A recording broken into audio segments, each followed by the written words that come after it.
You're listening to Between the Wickets. I have the pleasure of speaking with Aditi Chudasama today, who has played for the USA Women's Under-19 and senior side. She was part of the American qualifiers last year, where she made her debut for the senior side, and this year she played in the global qualifiers. Aditi, first, congratulations on representing USA Women's Under-19 and the senior team. Just to start off, it would be great for you to introduce yourself and then talk to me a little bit about your cricketing journey and how you were introduced to the sport. Okay, I'm a bowling all-rounder for both of the USA teams, and I started playing cricket when I was around 11 to 12 years old. I started off playing like local leagues with the boys, and then as like the popularity of the sport grew, we started making girls teams and started playing tournaments from there, and then it kind of just became separate from the boys, so I don't play with them as much anymore. I got into the sport around the time when the 2015 World Cup was going on, and then my brother started playing, and then that's how I gained interest. First, we can talk a little bit about under 19. I think that was your first step towards, ultimately making the senior side. So how was the experience and how were the tryouts for that? How did you really get into the team first? So before I made my senior debut, USA Cricket had just introduced a domestic pathway. So we had intra-regionals where they took state teams, and then from there we had like Mid-Atlantic and Central, West, and South. From there, we would have a couple of games every year, and then they would make the final squad based on that and like year-round performances. And I think that was pretty much it. I made my debut against West Indies in 2022, and then I had a couple bilaterals, and then I played the World Cup. So that was kind of like those were the stepping stones.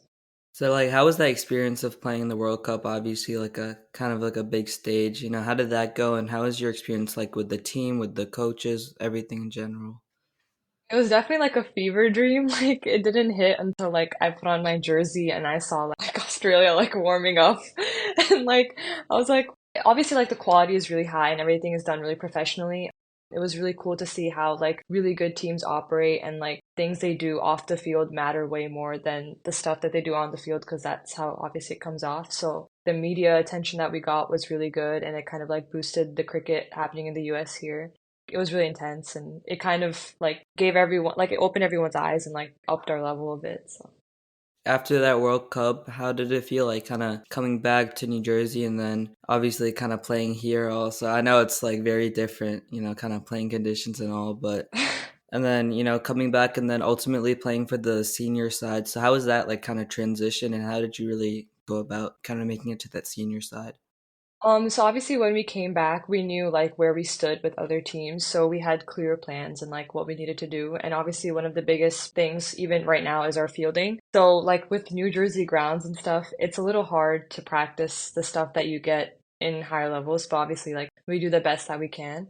I started off opening the bowling in the World Cup, and then that's how I kind of made my way into the senior team because we didn't have a lot of off spinners who could open the bowling and like it helps in a short format. So that's kind of how I made my way into the senior team. It was just like a lot of consistent performances and I can that. So like it was like pretty seamless transition, I guess. I know you talked a little bit like about New Jersey and all that. Like I know you played EYCL, we've played against each other and all that. Yeah. So how is like kind of like EYCL, the whole like kind of NJ infrastructure? How has that helped you along your journey? And what do you wish that kind of like gave? Like what has that given you in your whole cricketing journey? I think obviously when I started off, like the boys are not easy to play with at all. Like you're gonna come across teams who are like really mean to you, and you're gonna come across boys who are nice and welcoming, but it kind of just toughens you up in the long run. Like when you play against really good teams, they're not gonna be nice to you. So like it toughens you up. Like when you're like, playing against good bowlers, good batters, like it's gonna sharpen your skills. So I'm thankful to have been playing with the boys since I was a little girl, and obviously now I don't play as much anymore, but it still feels good to be playing against people who are as good or like better than me. Having played kind of all these big games, playing for like since a very long time and playing World Cup, U19, like the senior side, do you have anything like that helps you like mentally kind of prepare for these games or even like physically? And if you could just like kind of share a little bit about that. So as for the mental prep side, we obviously do a lot of analysis and stuff before the games. So having a good idea of your opposition is like a really good way to plan and like prepare for the games. it's really good to have a good support system outside of cricket. So someone who you can talk about anything with, whether it's like on field stress, off the field stress, it really helps you like clear your mind. I know a lot of my teammates meditate. I'm kind of religious, so I pray. When you're playing like high levels, it's good to get good team in a good headspace and like get your mind blank before you start off. Anything that you have off the field, you leave it off the field. So when you're on the field, you're completely focused. We have a lot of pre-match routines that help us stay warmed up and stuff.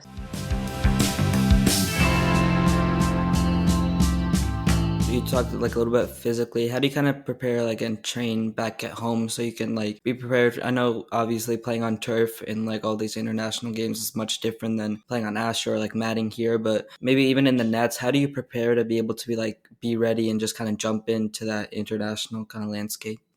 I'm really thankful to have a great coach who like I have one-on-ones with, and he really focuses on like specific skills that will help me when I play on turf. Just like solidifying like my foundations and getting the basic stuff right, that'll help me no matter wherever I go. So I focus on that, and bowling is kind of just whatever I need to fix. It won't change based on where I play. So just like getting the simple things right and working on my fundamentals will help me wherever I go. You talked like a little bit about coaches. I wanted to also ask when you played U19, when you played for the senior side, you have like a kind of full coaching staff, which is kind of different than how you play like locally with only like one coach. Mhm. So how is it like playing with like multiple coaches? How has that like helped you, and like, how is like kind of the atmosphere with all the coaches around you? It's pretty amazing to be honest because you get a lot of different perspectives and inputs and you get advice that you probably like would or wouldn't get back home depending on who the coach is. Like obviously I've had a lot of coaches. One was Shiv, who was from West Indies and he's like a legend of the game.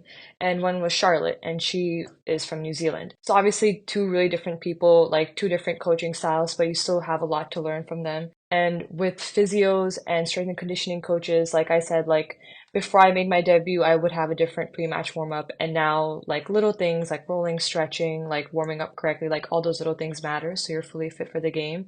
And those are things that I've picked up once I've been around like good coaching staff and like professionals and stuff.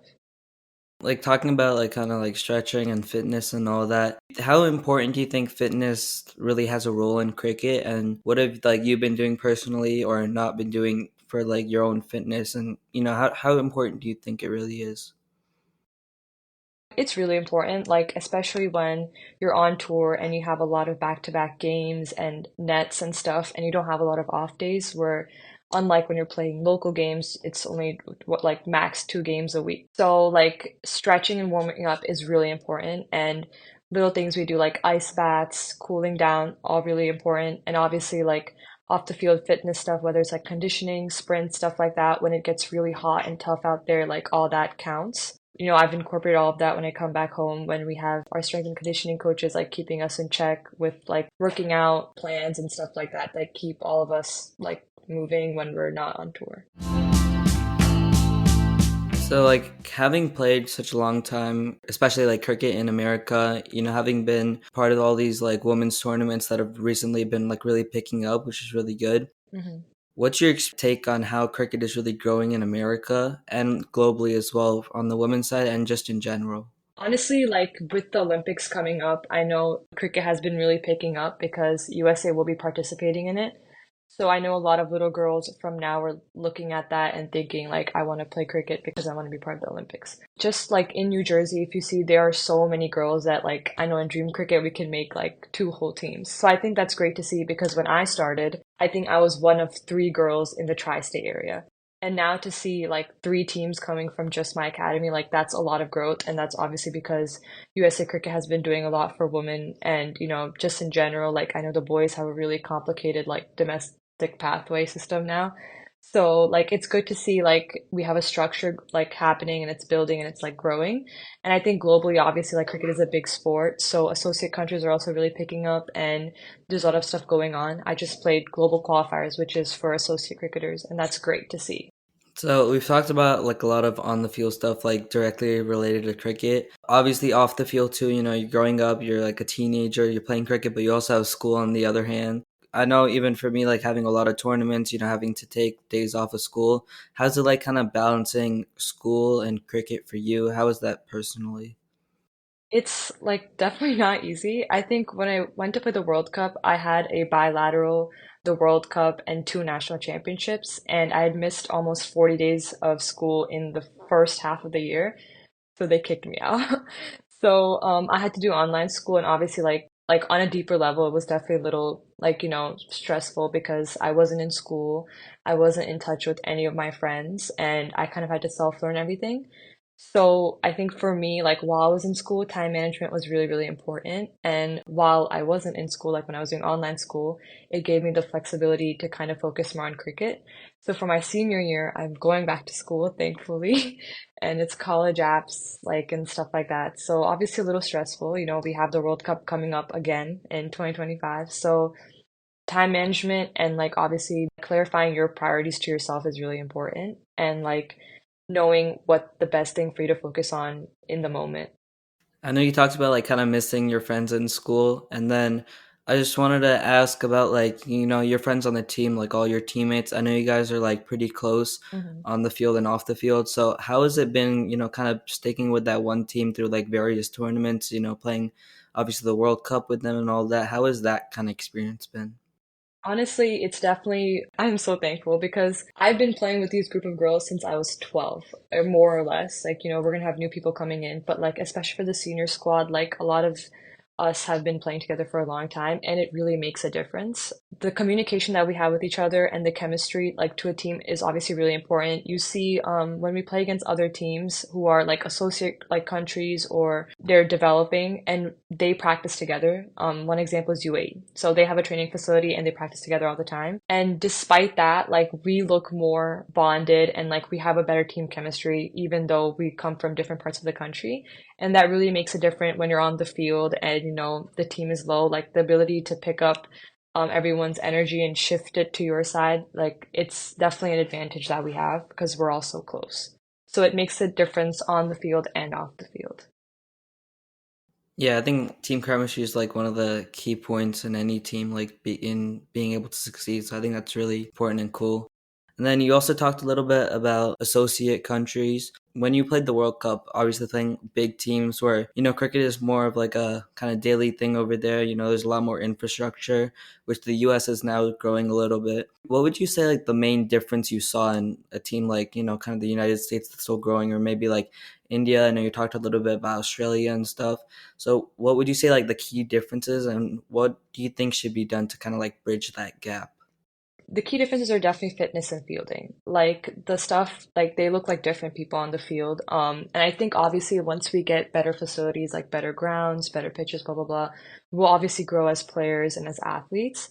But I think fitness and fielding are definitely two things that are kind of in our control, and we can control that as of now. The fact that we got so close to Sri Lanka in the World Cup with the amount of facilities that we had, I think they needed 14 runs in 2 overs. Obviously, like very like defendable. Unfortunately, we weren't on the winning side, but like obviously that shows how close we can get. And with the right training, like we're on the East Coast, so it's 6 months winter, 6 months summer. So that's also like a disadvantage that we have. But like better grounds, turf pitches where we can practice more often, like it would definitely give us an advantage. But like you said, like it's growing and like we're getting like more fields and stuff. So hopefully that'll get better over time. Do you have any like kind of cool memories or something that you saw from another team that like kind of like really stood out to you? Maybe just like the way they went about their batting or their bowling, or like any kind of like tendencies that any of these, more bigger countries had? To be honest, like not really. Like only because like on the field it's very all competitive and like you're not gonna expect anything much different. Like when we were playing against Australia, we scored 60, we got all that, they chased it down in 10 overs. They're a really quality like high quality team and we expected that from them a little bit, like in hindsight, only because like, they're a really good team. I think I have memories where we stood out as a team and like we kind of pulled it back around like on our side. Because when we played against West Indies, we beat them like 4-1, and nobody would have really expected that when we like flew out there, but we did, and we beat West Indies twice, and we also beat UAE twice. So like there have been games where first half the game you think we're not in the game, and the way we turn it around, I think those are really positive learning moments that I'll probably carry with me for a very long time. I know you're obviously like a bowling all rounder. It's your main role in the team is, opening the bowling off spin. So on that part, how do you kind of vary your like deliveries? I know bowling offspin's like a little bit trickier because obviously majority of the batsmen are righty, so you're obviously turning the ball in. Mhm. So how do you kind of vary your deliveries? Do you kind of focus on varying your pace, or is it more of a like kind of multiple deliveries you have variations, or like what's the way that you go about it? So because off spin has been like relatively like new to me in the last couple of years, bowling with the new ball is a little harder like, in terms of like grip and like the ball's really new and you're like going to be bowling to the best batters of the team. So I kind of try to focus on things that I can control. So definitely like the pace of the ball really, really matters. And also my delivery point. Like I try to kind of play around from where I'm delivering the ball from the crease. So whether it's like closer to the stumps or behind the crease because I think like how the batter will perceive the ball will be a little bit different. And with the new ball, like all these little things when the ball's drifting and turning a little less or more, that can affect the batter a bit, if that makes sense. Like these little things matter when you're bowling with the new ball. Yeah. So I kind of try to focus on pace and my delivery point. Do you prefer bowling with a new ball than an older ball, or is it? As a spinner, obviously, like I would like bowling with the older ball like more, but I've just grown so used to bowling with the new ball, and it's something that like really helps the team, obviously. So I'm perfectly happy with that. I kind of haven't done much other than bowl with the new ball. I'll probably bowl like the first third of my overs like right there. So yeah, I don't mind. It's fun. It's a good challenge. I just wanted to also, ask, kind of growing up in the USA, there isn't that many big international like women's players from America specifically when you were like, young and playing. So do you have any like kind of cricketing role models or just role models in general that kind of helps you try to get closer to your goal? So my biggest role model is Brock Kohli. Basic answer, but I literally love that man so much. He's been my role model in terms of like fitness, fielding, the way he goes about batting. Obviously, like I started off or I still bat like pretty high up, in at least domestically. That part of me is always going to be with me. So looking up to his batting, his fitness, his fielding, and his aggression on and off the field, like it's great. So I definitely look up to him. And now playing under my senior captain Sindhu, she's obviously a really talented cricketer and a really good leader. And I just admire the way she goes about things. And she's a mom and she has a job and she's still scoring so many runs. So I think I really look up to that too. So I think kind of like getting to the end of our episode today, I just had like one final question. So what advice would you have to, young boys, young girls who are like kind of climbing up the ladder, getting to maybe trying out for U19 the next couple of years or even like striving for that men's or women's side? Do you have any advice for these young kids or? Yeah, I have a couple of things, I guess, if I would say. Definitely focus on your fitness and fielding, because that's what's going to set you apart from other players. And, having talked to so many selectors and coaches and been in like selection meetings and stuff like that, like we definitely talk about that. And attitude is a big thing because if you can't contribute with batter ball, like how you are as a team player will definitely stand out. And working on your basics and having a good support system, I think, is really important too, because basics will always stick with you and your support system will help you when things get rough on the field. Yeah. Thank you so much for your time today, Aditi, and it was really great talking to you. Thank you. Thank you. Same here.